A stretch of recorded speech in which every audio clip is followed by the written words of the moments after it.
കത്തോലിക്ക സഭയിലെ മാജിക്കുകളും അത്ഭുതങ്ങളുടെ പേരിൽ നടക്കുന്ന തട്ടിപ്പുകൾക്കും മൂക്ക് കയറിട്ട് വത്തിക്കാൻ.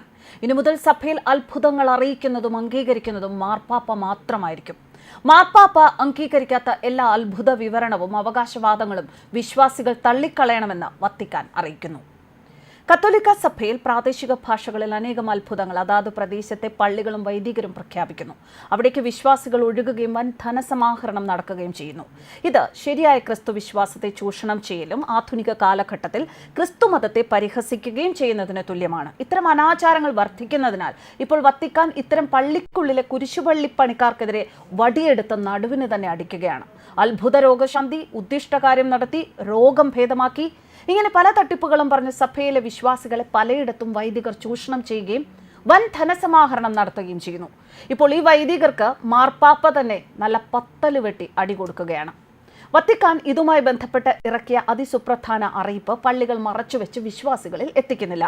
യൂറോപ്പിലും പാശ്ചാത്യ നാട്ടിലുമെല്ലാം പള്ളികളിൽ മാർപ്പാപ്പയുടെ അറിയിപ്പ് അറിയിച്ചപ്പോൾ കേരളത്തിൽ ഇത് മൂടിവച്ചിരിക്കുന്നു.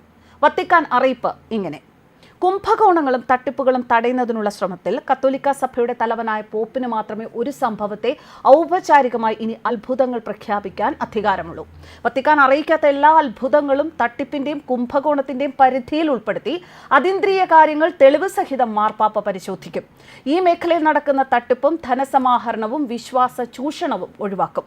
ദൈവിക ദർശനങ്ങളും ദർശനങ്ങൾ അവലോകനം ചെയ്യുന്നതിനുള്ള പുതിയ മാർഗനിർദ്ദേശങ്ങളും വത്തിക്കാൻ പുറത്തിറക്കി.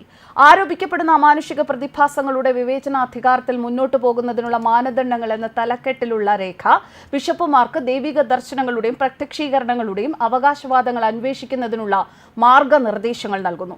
എന്നാൽ അവകാശവാദങ്ങൾ ശരിയാണോ എന്ന് വത്തിക്കാൻ മാത്രമേ തീരുമാനിക്കൂ എന്ന് വ്യക്തമാക്കുന്നു. ഒരു പള്ളിക്കും വൈദികനും ബിഷപ്പിനും ഇനി അത്ഭുതങ്ങളും ദൈവവരപ്രസാദവും രോഗശാന്തി പ്രഖ്യാപനവും നടത്താൻ അധികാരമുള്ളതല്ല. കന്യാമറിയത്തിന്റെ പ്രത്യക്ഷീകരണങ്ങളും യേശുക്രിസ്തുവിന്റെ കരയുന്ന പ്രതിമകളും നൂറ്റാണ്ടുകളായി കത്തോലിക്ക വിശ്വാസികൾ റിപ്പോർട്ട് ചെയ്തിട്ടുണ്ട്. കത്തോലിക്ക സഭയുടെ അനുയായികൾക്കിടയിൽ വിശ്വാസം പുനഃസ്ഥാപിക്കുന്നതിനുള്ള ഒരു മാർഗമായി വത്തിക്കാൻ പലപ്പോഴും കണ്ടു. എന്നിരുന്നാലും ആർട്ടിഫിഷ്യൽ ഇന്റലിജൻസിന്റെ വർദ്ധിച്ചുവരുന്ന ഉപയോഗവും വിശുദ്ധ സംഭവങ്ങളെക്കുറിച്ചുള്ള സോഷ്യൽ മീഡിയ റിപ്പോർട്ടുകളും അനുയായികളെ കള്ളക്കളികൾക്ക് ഇരയാക്കുന്നു. രേഖ പറയുന്നു, ദൈവികമായ ഒരു ഉദ്യമത്തിൽ ആരോപിക്കപ്പെടുന്ന ഒരു സംഭവത്താൽ വിശ്വാസികൾ തെറ്റിദ്ധരിക്കപ്പെടാൻ സാധ്യതയുണ്ട്. എന്നാൽ കേവലം ആരുടെയെങ്കിലും ഭാവന, പുതുമയ്ക്കുള്ള ആഗ്രഹം, അസത്യങ്ങൾ കെട്ടിച്ചമയ്ക്കാനുള്ള പ്രവണത, അതായത് മിത്തോമാനിയ അല്ലെങ്കിൽ നുണ പറയാനുള്ള സാധ്യതകൾ തള്ളിക്കളയുന്നില്ല.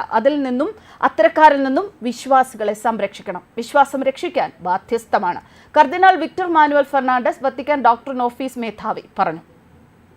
ആത്മാവിനെ നിയന്ത്രിക്കാനോ ഇതിലും കുറവ് ഞെരുക്കാനോ ഉദ്ദേശിക്കുന്നില്ലെന്ന് കർദിനാൾ വ്യക്തമാക്കിയപ്പോൾ ലാഭം, അധികാരം, പ്രശസ്തി, സാമൂഹിക അംഗീകാരം അല്ലെങ്കിൽ മറ്റ് വ്യക്തിഗത താൽപ്പര്യങ്ങൾ എന്നിവ നേടുന്നതിന് അത്തരം പ്രതിഭാസങ്ങൾ ഉപയോഗിക്കുന്നതിനെതിരെ ഇത് മുന്നറിയിപ്പ് നൽകുന്നു. ആളുകളുടെ മേൽ നിയന്ത്രണം ചെലുത്തുന്നതിനോ ദുരുപയോഗം ചെയ്യുന്നതിനോ ഉള്ള ഒരു ഉപാധിയായി അല്ലെങ്കിൽ വ്യാജമായി അമാനുഷിക ശക്തികൾ വിവരിക്കുന്നതോ അനുവദിക്കില്ല.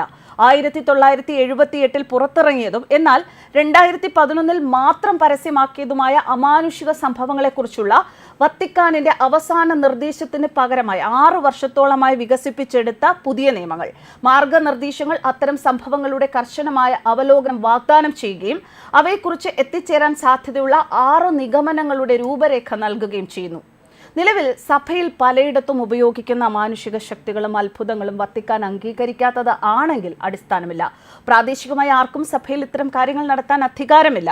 വിശ്വാസത്തെ ചൂഷണം ചെയ്യുകയായിരിക്കും ഇതിന്റെ ഫലം. അതിന്റെ അജപാലന മൂല്യം പ്രോത്സാഹിപ്പിക്കാൻ വത്തിക്കാന്റെ ഉത്തരവ് എല്ലാ ബിഷപ്പുമാരും ഉയർത്തിപ്പിടിക്കണം എന്നും പറയുന്നു. നൂറ്റാണ്ടുകളായി കന്യാമറിയത്തിന്റെയും യേശുക്രിസ്തുവിന്റെയും അത്തരം പ്രത്യക്ഷീകരണങ്ങളും ദർശനങ്ങളും ലോകമെമ്പാടും റിപ്പോർട്ട് ചെയ്യപ്പെട്ടിട്ടുണ്ട്. അമാനുഷിക സംഭവങ്ങൾക്ക് സാക്ഷ്യം വഹിക്കാൻ ഭക്തരെ ഈ സ്ഥലങ്ങളിലേക്ക് നയിക്കുന്നു. 1917 മാതാവ് മേരിയുടെ ദർശനം കണ്ട് പോർച്ചുഗലിലെ ഫാത്തിമയും ഫ്രാൻസിലെ ലൂർദും ഭക്തർ അത്ഭുതകരമായ രോഗശാന്തി നേടുന്ന സ്ഥലങ്ങളും അത്തരം റിപ്പോർട്ടുകളെ തുടർന്ന് പ്രശസ്തമായ തീർത്ഥാടന കേന്ദ്രങ്ങളായി മാറി. തുടർന്ന് ഇത്തരത്തിൽ നൂറുകണക്കിന് സംഭവങ്ങൾ പലയിടത്തും റിപ്പോർട്ട് ചെയ്യാൻ തുടങ്ങിയപ്പോൾ വത്തിക്കാൻ അന്നും വടിയെടുത്ത് ഇത്തരക്കാരെ സഭയിൽ നിന്നും തുരത്തുകയായിരുന്നു. ഇപ്പോൾ വീണ്ടും സഭയിലെ തട്ടിപ്പത്ഭുതങ്ങൾക്കെതിരെ വത്തിക്കാൻ വരികയാണ്. കേരളത്തിലെ ആകമാനം അത്ഭുതങ്ങളും രോഗശാന്തിയും നിറയുകയാണ്. കേരളത്തിലെ ഓരോ പള്ളി കേന്ദ്രീകരിച്ചും പ്രാദേശികമായി തന്നെ ഇത്തരം അത്ഭുതങ്ങൾ ഉണ്ടാവുകയും ചെയ്യുന്നു. News desk കർമാനസ്.